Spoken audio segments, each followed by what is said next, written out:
Hello and welcome to the Malthaus Games podcast. This is our amazing episode number 20. This is going to be an episode where we talk about Gen Con. And an episode where I'm standing on my tippy toes. Yes, today is our first episode where we are attempting to stand rather than sit. I walked about probably 7 to 8 miles per day at Gen Con, and I'm already more tired of standing right here still than I am of walking around Gen Con. It is exhausting actually already, but I've always read it kind of ups the energy and gets you in more of a mind space for something like this, almost like you're more of a performance, I guess. And so I thought we would give it a shot. This just means we're going to be talking with our hands more.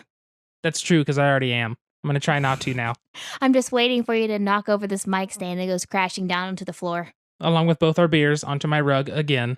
And you get more elevator music. You're welcome, everybody. That would be horrible.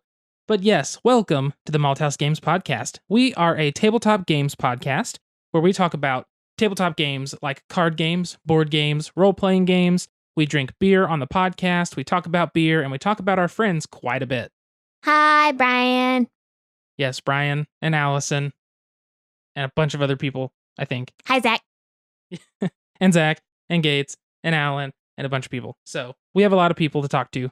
That's okay. We got to see a lot of people at Gen Con, which we will get to because it was a great time. And I don't just want to go into the topic because we have an organizational method to this podcast. You're getting so excited. You're already bouncing. I'm excited. Gen Con was a great time. Our vacation was great. Let's not talk about that yet. What have we done this week? We went to work yesterday and we went to work again today. And that's how it's been. I've had 2 half days, man. I can't complain too much. This is our week. It feels very lackluster since we got back from vacation. I guess we should probably just dive into the game. That way our Gen Con talk can be huge. What do you think? Yes. All right, let's do it. Oh, here's the door. It's straight ahead. It's a game. Delton, what are we drinking today? Get out the magical kitty paw of removal of the bottle caps. That was terrible. What? So, today, our first beer is a Fieldhouse Wheat from Triton Brewing Co. Triton Brewing Co. is from Indianapolis. Told you. It says, an American wheat ale the way it's supposed to be. Crisp and refreshing, golden in color, with a white head. The Fieldhouse Wheat is moderately hopped with Amarillo hops for a thoroughly friendly experience. So yeah, it's from Triton Brewing Company. It looks good. It's 5.4% alcohol by volume. Hand me a glass, I'll start pouring. My glass first, because I'm the lady. Okay, Del, how many times have we knocked the microphone stand in the last 3.5 minutes? So just pouring the beers. Normally I pour the beers and we kind of don't talk too much during it, and I just cut that part out. We bumped it like 3 or 4 times. I even bumped it with my foot. Yeah, Haley's clumsy. It's okay, I guess. And this is before alcohol. That is. So Haley, try the beer. See how it tastes. Because we didn't try this one. We didn't try anything from Triton, actually. Every state we went on vacation, we got different beers. How is it? What was that look for? It's carbonated, but it's flat on the tongue. It's like the carbonation disappears by the time it reaches your front teeth. It's like if High C were beer. It's very carbonated, but it has a very smooth mouthfeel. So even though it's carbonated and has those bubbles, when you take the drink, it does. I don't say it flattens out, but it feels almost thick, which is strange. Like as I'm talking right now, it's like I have to swallow again because it's thick in the mouth kind of thing. That's what she said. This is happening apparently. It tastes like you mixed High C with beer. I'm not necessarily opposed, but I'm not necessarily going to order it again. It's pretty good for a wheat, I think. It's not terrible, but not the greatest wheat beer. But all around, pretty solid. I would give it, I don't know, like a B. Not my favorite, but it's not something I would... like, if somebody handed me one, I would definitely drink it. Who wouldn't drink free beer? I mean, I guess that's a good point. I drank your Mr. Beer from your plastic beer keg you made back in 2014. You did. Those were weird and green after a while. Didn't die. Also true. So, since we're getting into the game, I'm going to put my beer down so I can actually talk with my hands. You should use it as a weight, like a grounding activity. No. Hold the beer in both of your hands. Well, I have to touch the game so I can read off the box. Fine. Okay, so This game we picked up at Gen Con. Spoiler for the topic of the episode. It is a game produced through Renegade Games. Now, it came out originally in 2015. I don't know if it was a different company or if it was Renegade and they just never reprinted it, so I don't know on that regard. But Renegade had it at their booth. It is Arboretum. It's a small card game designed by Dan Kassar and illustrated by the wonderful Beth Sobel. So Arboretum is a game about trees. I kind of like reading the back of the box. Nowhere in nature's beauty quite so evident as in the resplendent colors of an arboretum. I had to pause at resplendent, whatever that means. In Arboretum, you create carefully planned paths for your visitors to walk as they take in the colorful explosions of buds and leaves. The cheerful cherry blossom, the fragrant dogwood, the mighty oak, all have a place in this peaceful haven. But the tranquil setting bellies the game's competitive heart. You must choose which cards to plant in your arboretum and which to keep in hand, as only the most expert curator will win the renown of nature enthusiasts everywhere. Isn't it belies? Belies. Bellies? It's belies. Yep. Yep, I said bellies. I added another L. I was really confused. I had to start reading the box with you. I was like, what does it do to the belly? This shows my vocabulary level, which is not very high when it comes to reading. Ugh, that was brutal. That was just a slaughter of the back of a box reading. This is really bad. I feel like we should write an apology letter to Renegade. We probably should. But anyway, Arboretum. The way the game plays is you have a deck of cards. There are different tree types, like the dogwood, the maple, there's oak, there's a poplar, a blue spruce, and so on. You are dealt 7 cards, and there is a deck in the middle of the table. On your turn, you do, I guess technically 3 things. You will draw 2 cards in any combination from the deck and each player's discard pile, so every player has their own discard. You then play 1 card from your hand. You then discard 1 card from your hand, and the next player goes. So play is very simple in terms of what you're actually doing and the actions you take. The problem is, within those simple draw 2, play 1, discard 1, there is a lot of very difficult, analytical choices to make, deciding what goes where, how far should I plan, and what should I hold on to. So the key here is your cards lay down and build a tableau in front of you. They go in a grid, so cards have to go next to each other facing the same direction. The term is orthogonal, up, down, left, right. There's some vocabulary for you. Boom, boom, boom, boom. That was a really good vocabulary, Delton. That was a good vocabulary? It was. Thank you. So you lay the cards in a tableau. They have to be adjacent to each other. So you lay down a card. Let's say it's a 4 dogwood. Okay? In your hand, let's say that's all you had down was a 4 dogwood and a 6 dogwood, okay? And they're right next to each other. That would create a path. So a path in the game is the beginning of the path starts with 1 card like a dogwood, and it has to end with the same type of card, so another dogwood. However, you don't have to have cards between those. And depending on how you do it is dependent on how many points you get. So if you laid a 4, 5, 6, 7 all in a row touching, whether there's a card like a 4, the 5 goes above it, the 6 to the right of the 5, the 7 above it, that would be a continuous path. And since they're all the same type of card connecting, they're actually worth an extra point apiece. So normally, if it was a 4 dogwood, a 5 blue spruce, a 6 oak, and a 7 dogwood, you would connect the path between those dogwoods. So you would have a 4, then it would have to go 5, 6 to that 7, you would get a point apiece. So it sounds kind of strange. It's really hard to explain. I had an issue teaching the rules to people because it's just kind of odd. That's just because Allison and I were really, really sleepy and a little grumpy. That's also true. But what you do is when you make those paths, you can have anywhere from a 1 to an 8. So you could have a 1 blue spruce and it could end with an 8 blue spruce, which would be amazing. The cards on that path have to continue ascending. So if you put a 1, you have to follow a path anything higher than a 1 after it in that path direction. So if I laid a 1 on the table, and I laid a 1 to the right of it, and then I laid a 2, 3, 4, 5, 6, that first 1 couldn't go down that path because the second one next to it blocks it. So the card next to it to follow a path always has to be a higher value. It doesn't have to be directly a continuation, so like a 2 to a 3, you could do a 2 to a 5. But you always have to have that for them to follow paths. Is this making any sense right now? Yes. Kind of. I recommend watching a video on this for sure because the rules description is kind of weird. But anyway, you're laying these down, playing these paths. The cool thing about it is you're not just playing cards and trying to make paths. At the end of the game, everyone will always have 7 cards in hand. Since you draw 2, play 1, discard 1, you never actually lose the amount of cards you're holding at the end of a turn. So at the end, you all reveal your hands. Now, this is the hardest part, I think, of this game and the tough decisions that you'll make. It's not only trying to figure out how to lay your tableau to make multiple connecting paths of ascending numbers, some of them all of the same type of tree to get extra points, utilizing the 8 for a bonus, utilizing the 1 for a bonus, and all those things. When you reveal those cards at the end of the game, if you wanted to score your path that you made from a 2 blue spruce to an 8 blue spruce, you have to have some sort of blue spruce or multiple blue spruces in your hand. Now, those cards, like I said, are numbered 1 through 8. So if you reveal your hand and you've got a 4 blue spruce in your hand, and Haley has a 6 blue spruce in her hand, Haley then is the only one who could score any blue spruces in their tableau. So this would effectively block you from scoring that great path you may have made.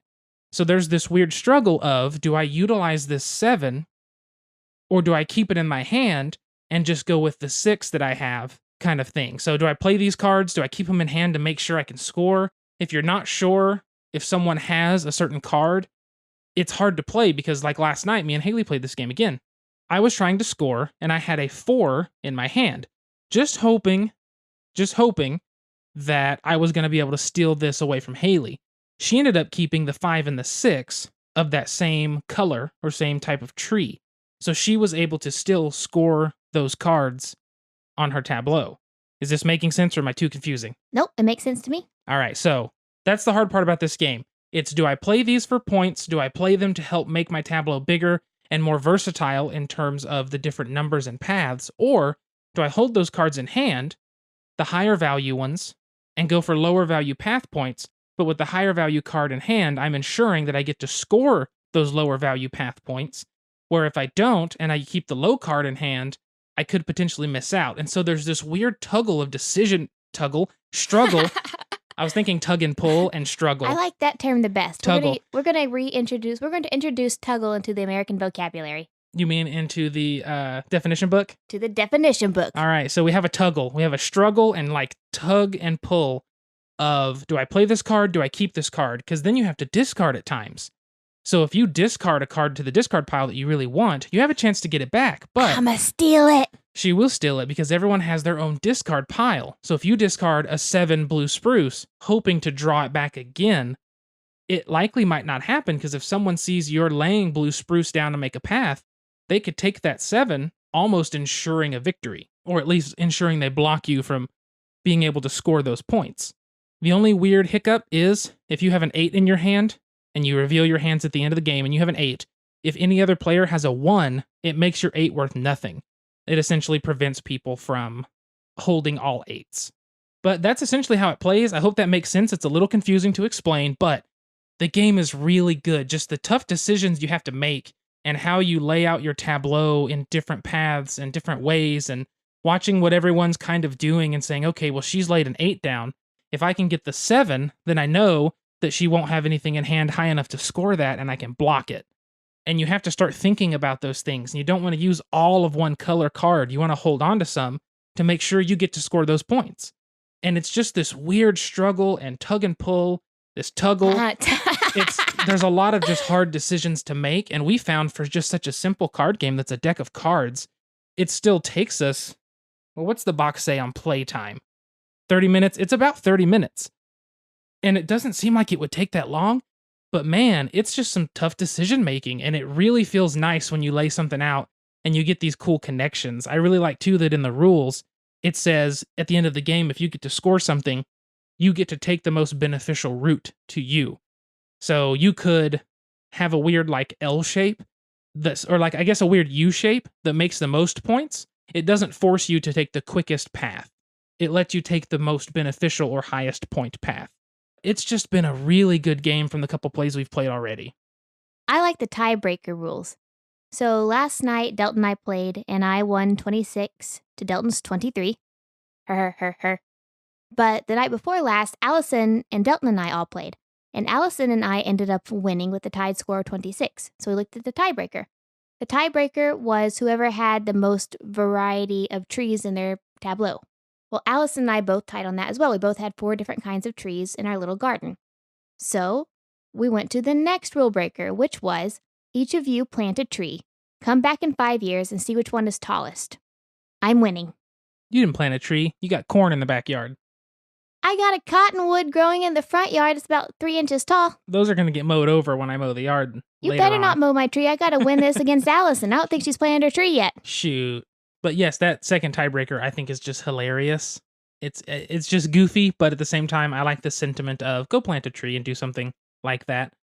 It's just really neat. But my tree will destroy hers. It's like a whole new Transformers, like a hippie Transformers. Yes. I'm excited. But it's been a really, really fun game. There is a misprint on the back of the cards, which I find kind of hilarious, where they left the first R out in Arboretum. So it says Arboretum on the back of every card. I don't know how they're going to reconcile that. They're just going to have to change it for the next printing. They just changed the name of the game to Arboretum. That'd be hilarious. It would make no sense. Cards are fixed. Right. But the game's been really good. I think some people aren't going to like it for the thinkiness of it. It's kind of like playing an abstract game. Kind of like playing something like if somebody doesn't like Azul or... Which, how could you not like Azul, by God? Yes, if they don't like something like Azul, I'm trying to think of another one that's kind of that abstract-y, but not so far to be like Gipf or Chess or the Duke. Haley is perusing the shelves, trying to spot something that fits this description. Kind of like Lotus. So if someone doesn't like something like Lotus as well, where it's a little abstracted, but there's some theme on top of it that makes it make sense what you're doing, but it's tough decisions. It's a lot of calculating in your head. It's trying to decide when to do what. Some people might not like that, and so I don't know that those people would like this. However, I think after your first play, it really just clicks, and then it's so easy to continue from there. If they don't like Arboretum or Lotus, maybe they just don't like plants. They might just not like plants, yeah. But it's a really good one. We really like the game. We recommend picking it up. It's not very expensive. It's like $20, maybe 25. Really they're going to be putting out a deluxe edition this fall where every single card is foil. It's going to be gorgeous. I just went with the regular. I love it. Beth Sobel did a really good job on the art and everything. But we recommend Arboretum. It's been super fun, and we think you should pick it up. Seconded. But the best part about this story of Arboretum is where we picked up Arboretum. Hey, what can I get you? I'd like a topic. Any special way? Make it a top shelf topic. Coming up. Enjoy. At Gen Con!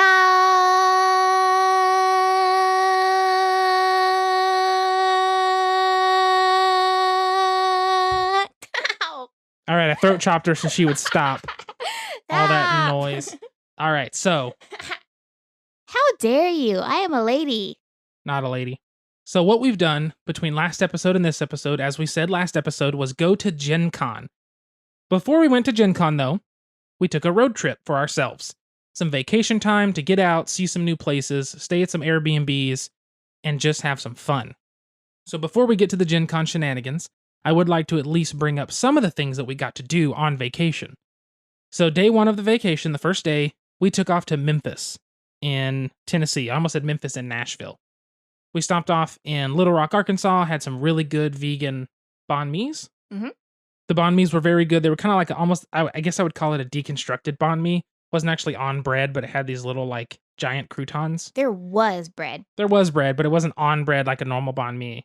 But it was really good. We continued into Memphis though, and we got to Memphis. I had never been to Memphis. Haley had stopped through, I believe. I've stayed a couple of times. Have you? Yeah. Okay. On the way to Bonnaroo, whenever I was 20, we were trying to get to Nashville in one trip, but we got too tired and stopped off in Memphis, ended up staying at the Hallmark Hotel right off of I-40, where we paid $50 in cash. We could leave by 7 o'clock in the morning, and we were good to go. Terrifying. My couch was chained to my front door. That's so awesome. Such a sketchy sounding motel. It was, but I survived. You did survive.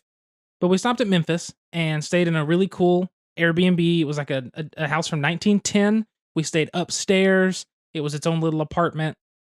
Super cute place, really awesome. Had no issues at that place at all. We got to go around the next day and check out. We drove by Beale Street. We didn't stop because there was too much partying. It's not really our scene.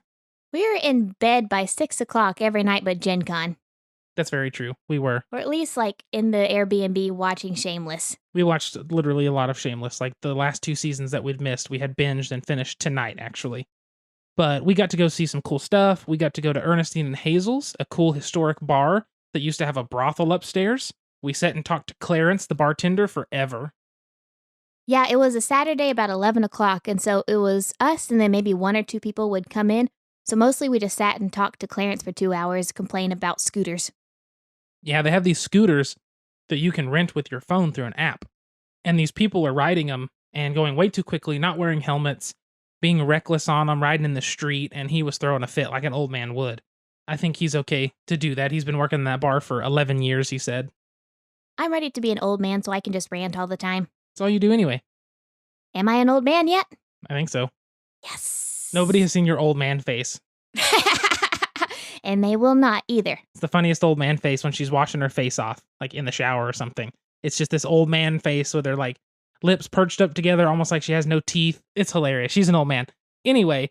That's why he married me, for my looks. Yep. We got to go to a distillery in Memphis. We did get to see the Lorraine Motel, which is the motel where Martin Luther King was assassinated. That was very heavy imagery, a very thought-provoking area with a lot of history, and it was really cool to see, but it was heavy. It was very heavy, but it was good to be able to go and experience it. It fostered a lot of discussion between you and I throughout the trip. It really made us think. Especially about Memphis in general and its diversity, as well as its history economically, politically, and everything like that. But moving on past the, sobering thoughts and, that kind of stuff. Memphis was really cool. We only went through one neighborhood where there was bars on the church windows. That was an accidental turn. And it was fine. We just drove through the neighborhood and then got back on the highway once we figured out where we were going. Memphis was cool. It was a neat little town. I got to go to the famous Memphis Drum Shop, which if you're a drummer and you go on and look at anything from mycymbal.com, people testing out cymbals, that's all through Memphis Drum Shop. And so I got to go to the shop and check it out and check out their vintage collection. It was very, very cool. And I'm super happy I got to go. We went to one brewery in Memphis, which is Memphis Made. I got a glass from there because I think their logo is pretty simple and clean. So I thought that was cool. But that was basically our days in Memphis. Then in Nashville, we got to see Ellie. Hi, Ellie. So we got to see our friend Ellie in Nashville. We went to Third Man Records, which is Jack White, the White Stripes. It's his label. I only cried twice. Very true. And we got to see some of the cool stuff. I bought a bottle opener for my keychain, which, since we drink beer on the podcast, it makes perfect sense, even though I'm not using it right now. Keys are too noisy for the podcast. That's why we have the kitty paw, because kitties are silent. Not Steve. But we got to do a lot of cool stuff in Nashville. We got to see the Hootie Hooers, or the Bridesmaids, bachelorette party? Yes. So on buses. Everywhere you look, there are these big buses or just hordes or gaggles or murders of girls. Murder. Definitely a murder. A murder.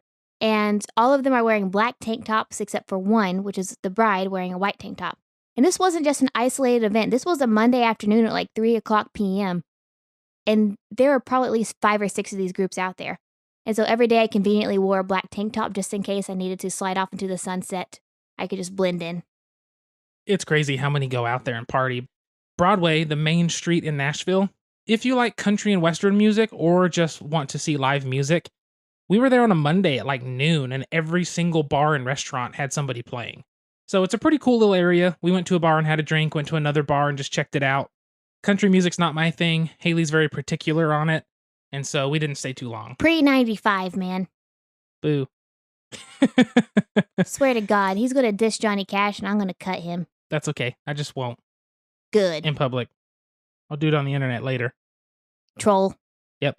Anyway, so we got to see Nashville, do some cool stuff, eat some good food from a really sketchy looking Thai food place that was actually one of the like highest rated Thai food places. And one of the best Thai food places we've ever had in our lives. It was very good.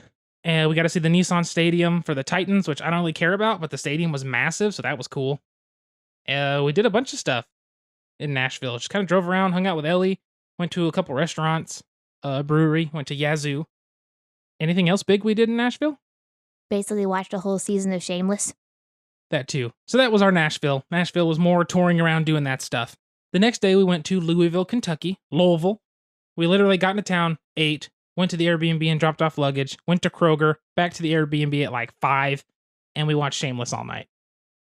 That was our like middle of the day relaxing, or middle of the trip relaxing day before Gen Con. Nobody's ever going to want to go on vacation with us. We sound so lame. We're old. But I can't be doing all this like late at night crap. I know, it's like we get out and we leave the Airbnb by 8 o'clock and we're back by 5. It's like we're working a full-time job then coming home and relaxing. That's basically on vacation. Basically what it was. Except our full-time job was to explore. Yes. But we left Louisville and made our way north to Indianapolis. We got to our Airbnb in Carmel, where we dropped off luggage and all that kind of stuff. And we went downtown to the pre-Gen Con like keg tapping party out on Georgia Street. I think now is a good time to pour a second beer before we get into this Gen Con madness. I think so, because we'll talk enough that we won't drink it very quickly. And Delton's hands are already dangerously close to knocking over his new computer.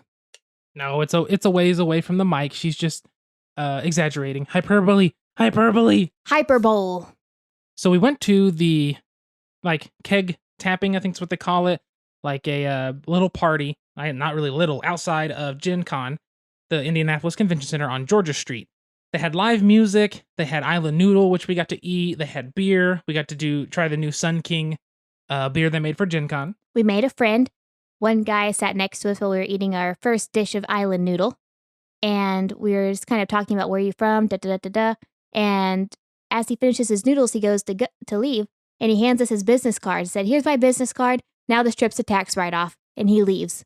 Which is pretty much what Haley did with her presentation as a tax write-off. Right. But why didn't I think of that, man? Just pass out my business cards and bam, it's a business trip. Oh, it'd be nice. I'd feel terrible. We forgot to talk about the beer. Oh no. It's a sin. So it's from Three Floyds Brewing. It is the Alpha King Pale Ale. Alpha King is a bold yet balanced American pale ale with slight sweetness and aggressive citrus hoppiness. I don't know what percentage alcohol this is. The label was by Zimmer Design. It's a pretty cool little label. It's out of Munster, Indiana. Shall we try it? Go ahead and try it out. I'm going to sit here and watch you as you drink it. She's drinking it. She's putting her glass down. She made a raised her eyebrows. It seems a little hoppy for a pale ale. They do have some citra hop in there, giving it that very citrusy Citra aroma. hop tongue, but then the aftertaste is like you're licking sheet metal in a good way. It's a very earthy. I feel like they use citra hops as their late stage hops to give it that nice aroma and that like front of the mouth punch. But then I feel like they use a lot of earthy hops early on, so that way it has like a nice rounded finish. It almost tastes metallic to me. I don't see the metallic quite yet, but maybe I'll get there. We'll see. Have to drink more. I know. We went to this, we had some Island Noodle, we had a beer, and then we got to hang out with the one and only Alan Girding from the Tuesday Night Podcast, which, as you guys know, I assist sometimes when he sends me stuff editing their podcast. And this was our first time to see him since last year.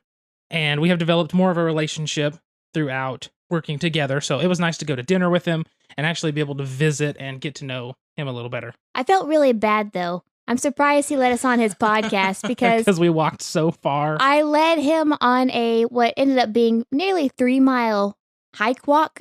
No, I mean, we only walked about 1.25 miles and a half. Then we walked back. Well, we walked about 3/4 mile one direction, and then we came back. We didn't quite hit the mile mark. I think we went a little further than that, but we were going to a vegan restaurant that ended up closing by the time we got there.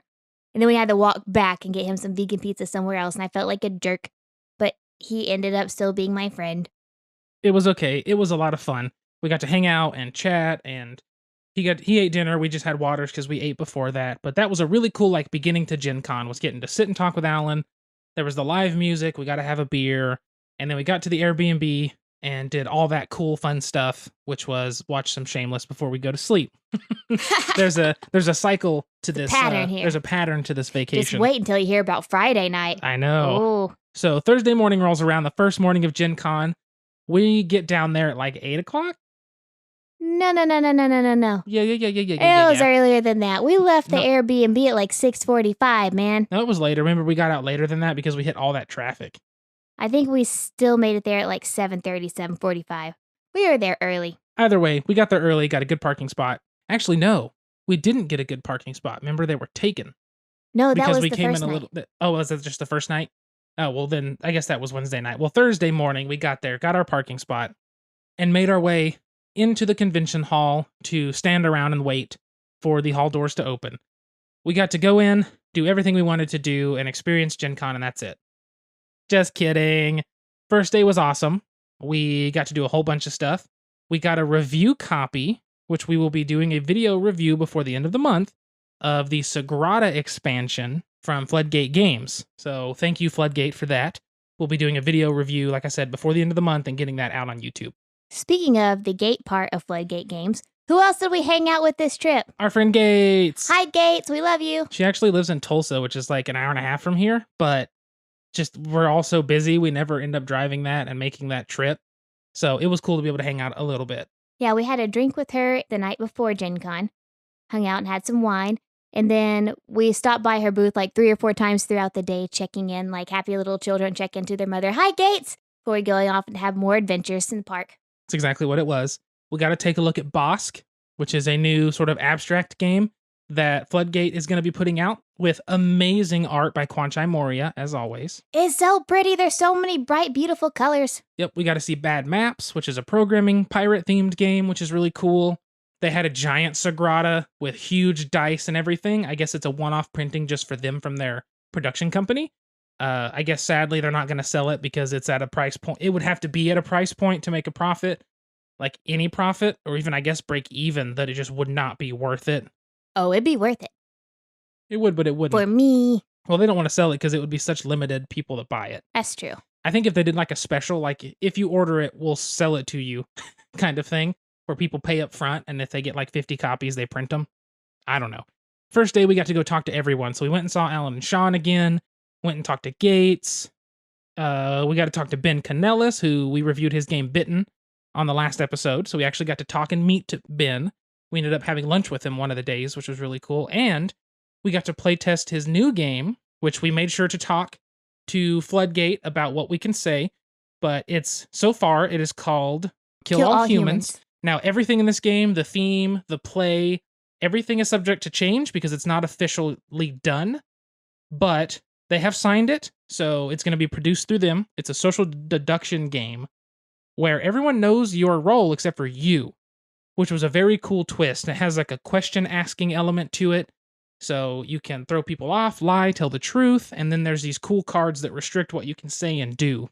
Those little rules are how you get points. I loved Bitten. I loved Mr. Ben's game Bitten. Whenever we reviewed it, I mean, I gushed about it. But this one, Kill All Humans, or whatever it's going to be called, I liked it even more. I loved the hidden role aspect, the bluffing aspect, as well as the little rules that keep changing, keep you on your toes, so you have to watch other people's behavior. You all know that I'm a people watcher, and I like to watch other people's behavior, can figure out their motives, even try and figure out what their tells are. And so an entire game based on getting points from watching other people is right up my alley.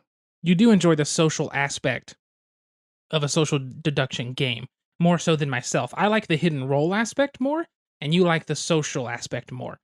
I mean, that aside, I still love social deduction games, and this one's very cool. I'm super stoked, super excited to see whenever it's going to come out, see what they turn it into, if they keep it the same, the artwork they use. It's going to be awesome. It's going to be one to definitely grab when you see it through Floodgate. So we got to do that. We got to play test Holding On, The Troubled Life of Billy Kerr from Hub Games. We got to meet Rory, the owner of the company, as well as Michael Fox, who we talked to on Twitter, and got to sit and play that with him. I am so ready to play that again. I'm sure we will be reviewing that pretty darn soon. We will review it as soon as I can get my hands on it. Because we want to play it again. Oh my gosh. There's the right balance of anxiety and anticipation and excitement and dread in that game to keep you engaged with every single emotion. All the feelings wheel. The entire feelings wheel is activated when you are playing this game, and you are completely sucked in for 2 hours trying to get this guy's story and save his life, and it's phenomenal. It's very, very good. You can look at videos online where Michael explains how to play, shows you some of the stuff. Essentially, you're helping someone stay alive while also trying to find out memories from him to be able to find like next of kin and things like that. You will cry. It's very, very good. You will cuss out the sick guy. It's a cooperative game. Yes, you will. And you've truly played the game, they said, if you've at least cussed him out a couple times. And cried once. Yes. They said you had to cuss him out twice, cry once. It's worth it. It's a very, very, very good game. We're super looking forward to it. Like I said, once I can get my hands on a copy in whatever manner, I will be reviewing it. I'll likely do a video because it's worth it. You gotta show that graphic design. The graphic design's very good. That was one of the things I really, really liked about it, is it's so clean and everything makes sense just immediately. And so I liked it a lot. But let's stop now so we can save all that for a future episode. Yes. We also got to play Coimbra, which was a new release. It's an Egertspiele game from Germany that has been brought over by Plan B Games. And we ended up picking it up because I liked it so much. But we played a game of that, and it's very, very good. Where is that? Oh, I put it on the played shelf because we played it. Forgot about that. What else did we get to play? We played Reef. Reef was really cool. Let me think of his name. Come on, what's his name?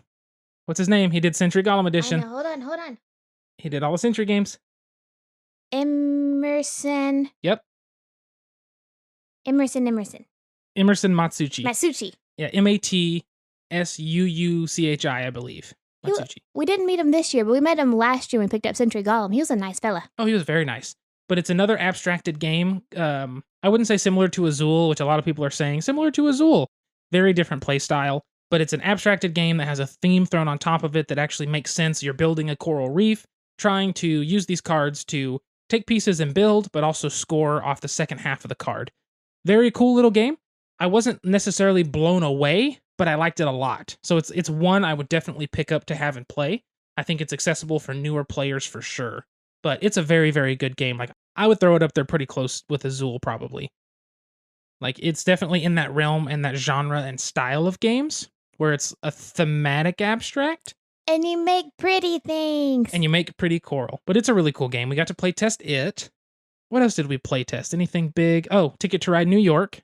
Yes. Which was cool. The 15-minute Ticket to Ride, where you're building... So it's the same premise as regular Ticket to Ride, except your map is smaller. It is basically the island of Manhattan, and you are placing taxis. So the routes are shorter. The game, all in all, with 4 players, took us like 13, 14, 15 minutes. And I won. I beat you by like 4 or 5 points. I won, honey bun.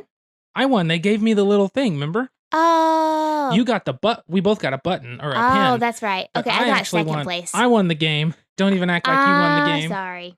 It was a really cool game. I think if you like Ticket to Ride, but you don't like the length of play, the length of tear down, and if you just want something quicker and shorter and faster, Ticket to Ride New York is definitely the answer.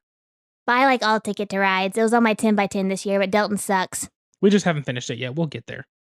But what else? Did we get to play anything else on the floor? I know we played that Lumberjack game that was okay. I don't think we played anything else at the con. I don't think so either. Our actual game playing was still pretty low. It was more than last year, but it was still pretty low. And it was just because the tables were full all the time. Oh, we played the new Sulkin twin. Oh, we got to play... I always pronounce it incorrectly. Normally, I would call it Tenochtitlan, which I think is the same thing, but it was pronounced Teotihuacan. It was spelled like Teotihuacan. We could just be uncultured white people. We really could. It's made by the same guys who made Sulkin, I believe, and they say it's like a spiritual successor. It's the one of the wife. Partners, the wife, yeah. I think their husband and wife design team. It's the female who created this new game. Yes. It was very, very good. Haley said it was similar to something we already have, so she was not super stoked about it. I really, really liked the game, and I'm super excited to pick it up, especially when they announced the price point of it, which was, what, $45 MSRP? I expected the game to be $60 to $70. So I'm super, super, super excited about it. You were comparing it to Lorenzo, if that's what you're looking for. That's right. I was comparing it. See, I don't see it at all, that connection, aside from the fact there's a euro and there's some dice involved, but that's me. It just reminded me so much of Lorenzo. You know, you change the tracks to get more points, and you're using your die to do certain abilities, which helps you to have certain powers. And not that it's a bad thing by any means. Just being that we already have Lorenzo El Magnifico on the shelf, it wasn't different enough for me to be like, "Ah, snap, man, I need that right now." I felt like I needed it right now, but it's not on sale yet, so I have to wait. Well, you also spent all of your Gen Con money by 10:15 on the second day. That's also true. 10:15 a.m. That's also true. The con literally had been open, probably active hours. So you had 8 hours the first day, about an hour the second day, and Delton had spent all of his money. There are a lot of games at Gen Con to buy if you're going to buy games, which is a lot of the reason I go to Gen Con is to talk to people, meet people, try out some new games, but also pick up some games and just have like a once a year go all out kind of thing. Like I've really cut back on my game buying to the point to where I haven't been buying anything for a couple months before Gen Con. Yay, adult responsibilities. I know, but what I do is I save up some of my budgeted money that's just mine to go do whatever stupid stuff I want with. I save it up, take it to Gen Con, and then I spend it there playing games and buying games and picking up promos and stuff like that. That's just something I enjoy, and I'm lucky to be privileged enough to be able to do that and have the jobs that we have and the position in life that we can. And so I'm really happy about that, even though that's not the whole reason we go to Gen Con. I'm really happy that you only went $1 over budget. That's true, and the things I bought to go over budget are 2 things you were wanting. Hell yeah. So I think that's what makes you okay with it. Oh yeah. Oh. But I don't know that we got to play much else. We played this little lumberjack game that was fine. It was dice rolling. What else did we play? I think that's it. We got to meet a whole list of people. We got to see a whole bunch of games that are going to be coming out. I didn't stop at any one booth for too long. They actually talked about this. 520 vendors were in the vendor hall. If you stopped at every single vendor booth for an equal amount of time over the entire course of the vendor hall's hours, you could spend like a minute and a half at each vendor hall or each booth. That's ridiculous. They broke it down like by actual times and minutes and stuff, and it was nothing. So it was basically like, there's no way to see everything. You're not going to get to do everything you want to do. You have to pick and choose, which is what we did, as well as walking in circles. We walked in a lot of circles. We did. We got really hungry. We did. We got really hungry, but we did find out about 3 Carrots, which was a phenomenal vegan restaurant about a mile and a half from the venue. We walked there the first day, regretted it, and then lifted there the next day. We did not go hungry. We did not go hungry as vegans, which was awesome. And as we were walking around, we met some neat people. We got to meet Kwanchai Moria. We got to meet Kwanchai Moria. He was arguably the greatest artist right now in the board game industry. He's so nice. I really like to meet him. Like, not only is his art great, yep, but he was just so sweet the entire conversation. He gave us his time. Yes, he was very, very nice. Like, we didn't interrupt a conversation, but we caught him as he was finishing one, and we stopped him just to fangirl out. All I did the whole time was compliment him, because he's good. I absolutely love his artwork. I love what he's doing in the industry, and it was just cool because he was receptive to it. He thanked us for it, and he actually had a conversation with us. And it wasn't just take the compliments and leave. He sat and talked to us, and he was super, super nice. It was one of the highlights of the show. On Facebook for the last 3 days, it has been suggesting him as my friend. We need to just add him. Just bloop, bloop, add. Be my friend, Kwanchai. Exactly. So let's see. Who all did we get to meet? We got to meet Kwanchai Moria. We got to meet Ben. We got to meet Ben Canellis. Both Bens. We got to meet Ben Rossett, who designed Brewcrafters and what's the game through Stonemaier? Between Two Cities. Yes. We got to actually visit with Isaac Vega from Plaid Hat Games, one of the designers of Dead of Winter. Who is our friend on Facebook now. Woo woo. We got to meet him. We got to meet Paul Dean from Shut Up and Sit Down, which was really cool. Paul was really nice. We got to talk psychology with him. We weren't even talking about board games. We were not, which was crazy. We got to finally meet Lindsay Rode and actually meet her. Should we tell the story? Oh, we can. So on one of the episodes of Tuesday Night Games Podcast, Lindsay was on. And something Lindsay talked about is that she hates when people come up to her and she doesn't remember them. She says she has a hard time with remembering people, because when you meet so many people at a convention, it's hard. And she said she had somebody come up one time and say, hey, how are you? How have you been? And she was like, oh, I'm good. How have you been? It's been a while. And I guess the guy was like, no, we haven't met before. I just know you because of, this or that, or designing this game. And so she talked about how she finds it so awkward that she just goes along with it. So I had the great idea to have Haley. She works for Dog Mike Games, and the owner, Mike, is super nice. So shout out to Mike. He's very awesome, very sweet. And so I decided to have Haley go up and start talking to her as if she knew her personally. And I'm really good at that. Yes, she is. So I walk up and I go, and she's helping a customer, and so I wait until she's finished helping those customers, and I say, Lindsay, and just put my arms out. I was like, it's been since last year since I've seen you. Oh my gosh, how have you been? And she's like, I've been great. How are you? How have you been? Been awesome. I was like, how's your con? She's like, mine's been great.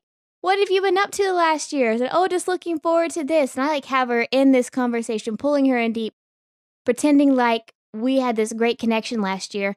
And I see she's struggling. I'm starting to feel bad. I see it in her eyes. There's that panic. And so I grab her arm and I pull her close and I go, we've never met before. And she just grabs her head, grabs her hair and goes, what? I said, she has spoken to Delton via Twitter a few times. I'm Delton's wife. And I pulled Delton up. And Mike said that he was just about to come up and intercede on the conversation because my name tag was backwards to try and help her out, but decided against it. And so we just kind of let her struggle a little bit. Not too long. I don't think it was too cruel, but still, it was pretty funny. Oh, it was hilarious to see the panic ensue in that moment. Oh, it was very, very, very good. So we got to meet Lindsay finally, and we got to talk to Mike and meet him. We went to the booth that has, I think it's Gorus Maximus, the little, yes. it's a gladiator themed trick taking game that Quanchai illustrated. Met Board Game Bella. Yes, we got to meet Bella from Board Game Bella through Twitter. We got to meet Christina from Blue Peg, Pink Peg. She is Pink Peg. And we got to meet Brandon, I believe his name was, from Brawling Brothers. Is that right? Yes. It was Brandon of Brawling Brothers. We got to sit and talk to them and finally meet them because I see them on Twitter and I follow their stuff a lot. So that was really cool. Haley got to chase down some guy from True Blood. His name's Joe Maganiello? I don't know. Magnaleone? Well, basically, he's walking by the booth, and Christina is talking to Bella and is like, oh, wait, stop. Oh, there he goes. And he just walks by, and they're staring at him, and they're talking about wanting a picture. And I was like, do you guys want a picture with him? They're like, yeah, we kind of do, or something like that. And I was like, want me to go chase him? And they're like, if you want to. So I take off, and I chase him. And I catch up to him, and I don't know what his name is, so I'm just yelling, sir, like some weird customer service agent. And he turns to me and goes, yes. I say, my friends back here want a picture with you. And he says, well, go grab them. And I was like, where will you be? He says, I'll be over here. So I turn around, start to go grab them, and I see Bella and Christina running after me. We're here. And so I say, here are my friends. They want pictures with you. And so they got their pictures taken. And afterward, I got a full...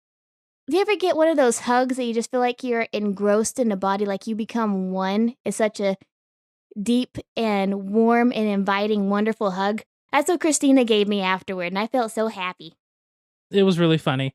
I believe that helped Christina have an extra good con, and then Haley had the fun of being able to say she did that for somebody. But that was a very, very funny moment, for sure. It was really good. We also got to meet Travis from Brouhaha Games. They're the company that we won our copy of Azul from through Facebook. That's him. And he was at the Tuesday Night Podcast, so we actually got to meet him and talk to him for a second. And we got to play Two Rooms and a Boom with Alan and some of the other people that went to the podcast along with Travis. And I screwed that up, but it's okay. It's okay. We had never played before, and we played with a prototype, basically prototype cards of something Alan's been working on.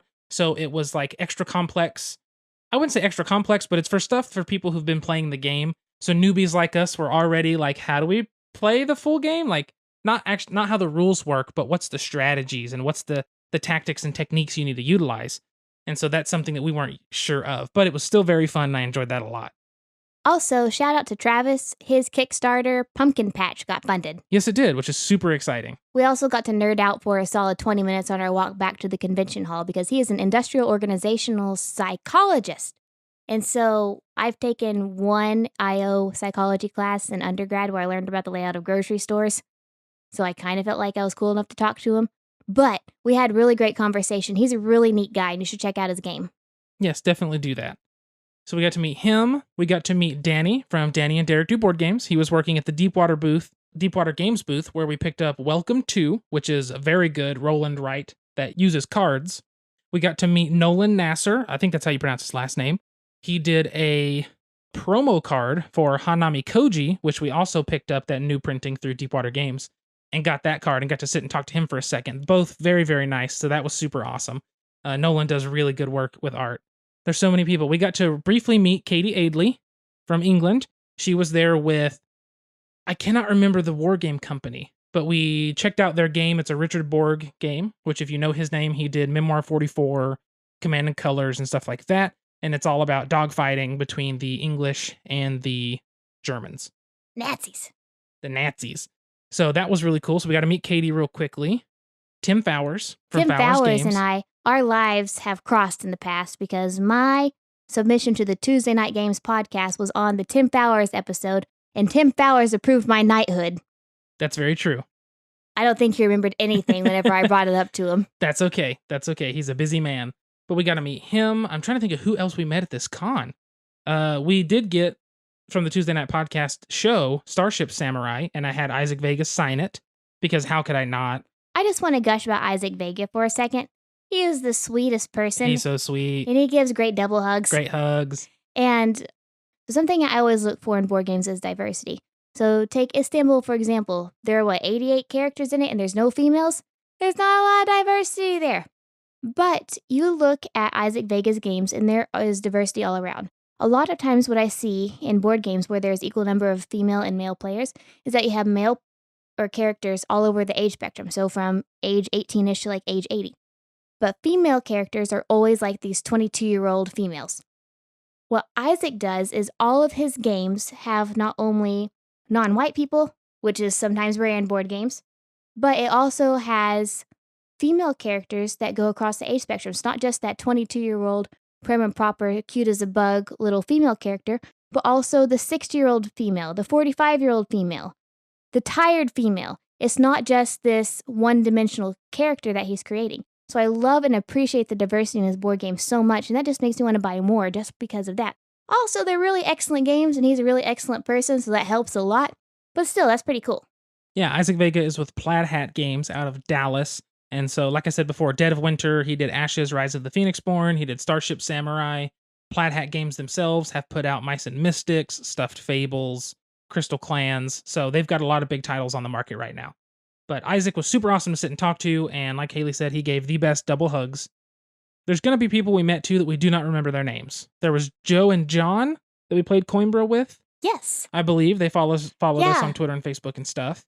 They were super nice. We played with some people. I don't remember their names. It was a girl and a guy when we played Reef, and there was 2 guys we played with when we played Ticket to Ride New York, and then 2 guys we played with when we played Teotihuacan. I wish I knew how to pronounce it correctly, but that's how I'm going to stick with it for now. I also met a lot of people after my presentation. Yeah, we had somebody tell Haley it was the best presentation she had seen all con. And then somebody that stopped her on Sunday, the last day, and tell her thank you for the great presentation. So that was really, really cool. It was really fun too. And shout out to Delton. Delton is editing my presentation, and I use my hands a lot, and I say a lot. But Delton's working really hard to make sure it's squeaky clean and pretty, so I appreciate it. I won't take out the ums, though, because being that it's on video, I don't want the video to be choppy. It's just going to be my mouth open with no sound coming out. Yeah, that's what I want to avoid. Like a fish. But I'm almost done with it. I just have to add an intro, an outro slide, and then I'm going to put her PowerPoint slides in the video because you can't see them through the recording because I had to brighten it where you could see Haley since the room was awkwardly dark. Because I'm pale as night. That too. I will say, we got to be on the Tuesday Night Podcast, if ever so briefly, me and Haley both. So thank you, Alan and Sean, for that. And I don't know who else we met. We met a lot of people. And so we forgot to mention you. We will likely regret it right after we turn this microphone off and mention you next episode. Yes, or something. I'll post it on Twitter. I don't know. But Gen Con was awesome because we met so many stinking people and got to sit and chat with people and talk with people and have these conversations and actually not just hand a business card and we're a podcast, listen to us, but actually make connections and friends and connecting with these people in a way that when we see them at another con, we can say hi, our memories will jog, and we get to play a game together, hopefully, and are making true connections and making true friends, I think. As everybody at Gen Con was so nice, and we're so appreciative of that. Definitely. So it was a very, very good experience there. Aside from the people, we got to see a lot of artwork. They had Steve Argyle, who's one of the big Magic players. They had Peter Moerbacher, another good artist. We got to see a bunch of other awesome art. We got to see some cool cosplay around, even though they always stopped in the middle of the walkway and all that crap. To take pictures. Dumb. People with stupid rolling suitcases. I judge you if you take a rolling suitcase. I only saw 2, and I accidentally kicked 1. Accidentally. Also, children's strollers. I get it, but it takes up the space of 4 people. I'm also very I hate when I can't take full steps. He ran into me the entire con. He was adamant about walking behind me, but I lost my boot at least 14 times a day because Delton's trying to take his big boy steps behind a little person. I like taking full steps. I hate when my stride is cut and I have to like tiptoe. There's 65,000 people in this goddamn con. And no one knows how to walk without stopping. Delton. Which makes me stop. No, I did pretty good, I think. I'm trying to think. Is there anything else big that we saw aside from the awesomeness that is the consignment store? I don't think so. I did a math trade. I traded away a Kuza and I brought home Dice City sealed. So that was cool. Dice City bit. Yep. Oh, thank you to Will Anderson for the 2, I don't think they're called trial decks, but they rebooted Cardfight Vanguard, and he gave me the 2 like beginner decks that they were giving out at the event because I talked to him on Twitter and told him I was wanting to play it and asked about the event he was helping with. And so he gave those to me so me and Haley can learn. He's such a nice person too. Very nice. So I appreciate that a lot. Trying to think of who else we met. I really can't think of anybody. So what else did we see? Just more board games everywhere, all the new stuff that's going to be coming out. So that brings us to our question of the episode. And now, join us for a Malthaus Games podcast special bite-sized question. What was your favorite thing to see or do at Gen Con? So this is a really hard one. We've been thinking about this of, what's going to be our favorite moment? What was our favorite thing we did? Was it a game we played? Was it your presentation? Was it something we got to view, someone we got to meet, things like that? I'm not sure what my exact favorite moment was, but I think in my brain, probably my number one was honestly meeting and talking to Kwanchai Moria. He's such a great artist and one of my all-time favorite artists in the board game industry. I just think he, like I said, is arguably the best right now.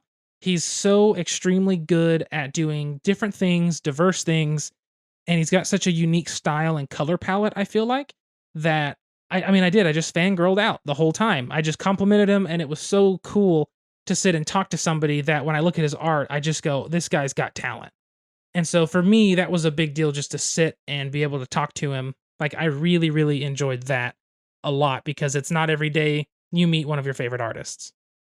It was a really fun experience, and he's a nice person, which just provides a layer and layer and layer of awesome in the cake that is Kwanchai Moria. Yes. So what was your favorite thing? I absolutely loved sitting with Idle Michael and playing his game, Holding On to Life of Billy Kerr. Yes. That was my favorite part of the con, and I am so ready to play it again. And next year, we have to take Idle Michael to that wrestling bar. Yes, we found a bar north of downtown Indianapolis that had wrestling stuff on the walls, like an old VHS of WrestleMania 3, the big famous one where Hulk Hogan finally, they bring in Andre the Giant and Hulk Hogan defeats him. That was, a huge moment in the wrestling world. And so they had this wrestling kind of theme bar with great vegan bar food. So we want to take Michael there next time if we get a chance to. But yeah, playing Holding On with Michael was just such a fun time. With Michael was pretty awesome. Yes, he is an amazing person, super sweet as well, and hilarious. Yes. He also tried to kill a guy on the Tuesday Night podcast, which you'll hear about if you go listen to their episode. Stay tuned for more. Yeah, right. So I think that rounds out the episode. I know this episode ran a little long, but I just wanted to vent about some of the things we did at Gen Con. I think your standing hypothesis worked because you're standing up, you're not tired, you're jumping up I'm and down sweaty. like a little bunny, you're really sweaty, Yep. and we're still talking an hour and 10 minutes in. Exactly. I am going to run through a quick list of the things I picked up, just so people know. I grabbed Arboretum, Hanamikoji. I picked up my Kickstarter copies of That's Not Lemonade. I picked up Welcome To. We got the review copy of the Sagrada expansion. We got Paperback Unabridged. Is that right? The expansion for it. We got Hardback, Starship Samurai, Great Western Trail, My Little Scythe, Sherlock Holmes Consulting Detective, Altiplano, Dice City, Last Will with the expansion from the consignment store, Trade on the Tigris or Tigris, Wendake, Lowlands, Gipf, Coimbra. We got those 2 decks of Cardfight Vanguard from Will. We also got Mothership, which is Sean from Tuesday Night Games, his horror sci-fi RPG that he wrote and has produced. I also got the book. I cannot think of the name of the book. I think it's called Dead Planet, but it's underneath it over there. I can't read it from here because it's underneath the main copy. I picked those up, obviously had him sign Mothership, but it's an RPG book. Super stoked about playing that. I think it looks phenomenal, and I love horror sci-fi. I think that's such a great combo. So I think that's really rounds out everything we picked up. Oh, I guess I got the 2 Rooms and a Boom expansion, the Necroboomicon, as well, from Tuesday night. Got a lot of good stuff, a lot of good games, older games that I've been wanting, some newer games I've been wanting, and we've been playing already. So far, it's been Welcome to an Arboretum, and we're looking forward to playing the rest of these, and looking forward to BGG-Con for me later this year, and hopefully Gen Con again next year. We are. So I think that really wraps up this episode now. Don't forget to follow us at Malthaus Games on Twitter. Follow us on YouTube. Like, share, and subscribe everything you do if you could. If you would please, please, please go to iTunes and leave us a 5-star awesome review and tell people how awesome we are. It helps people find us, gives us a higher rating. So when people type in tabletop games or tabletop podcast, it helps us get projected a little higher toward the top and hopefully overcome the hurdle of a new starting podcast. So follow us on Twitter, follow us on Facebook, find us on Instagram, even though we're kind of inactive on there a little bit. Follow us everywhere you can. My personal stuff is at Delton Brack. Haley's personal is at SQUIRRELYGEEK. Squirrely Geek. Yep, that is at Squirrely Geek. If you have any questions you want us to answer on the podcast, you have any comments, anything like that, if you just have a topic that you want us to talk about or a game that you think we should review or talk about on the episode, send it to us in an email, contact@malthausgames.com. We should probably spell Malthaus every once in a while. Malthaus Games. So Malthaus is spelled, Malt is normal, house is the German way. We should mention how cute Delton is. Boo. Yeah. Boo. Anyway, please like, share, subscribe, do all that fun stuff. I guess that's everything. I keep feeling like we have something else to say or something else to do. I think it's just nice to be back in the routine of normal life, and the podcast episode, this one, I've been looking forward to recording. We've missed you all, and we thank you all very much. Thank you so much for listening. Until next time, sit back, relax, grab a drink, and play some games. Toodaloo! See you all.